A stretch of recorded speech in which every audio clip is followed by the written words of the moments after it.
There are a few tricks and tips that we can use in Dibac with the wall tool. One of them is the possibility of closing automatically a sequence of walls.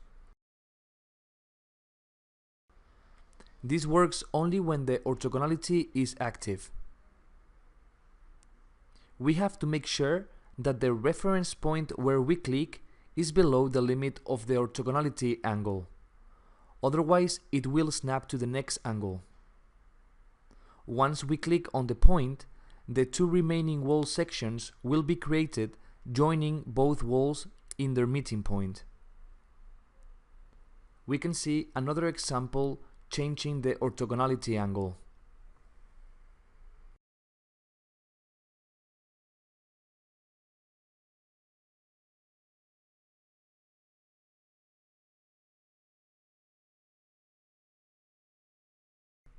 The other trick will allow you to achieve different interactions with the walls depending on which side you click. We have three different examples. The first interaction is the T-join. To do this join, finish the wall at the closest line of the wall you want to join. The second interaction is the L-join.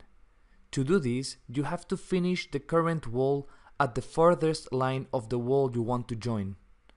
If you click in the first half of the existing wall, the wall will be fixed in one direction. However, clicking in the second half will fix the wall in the other direction.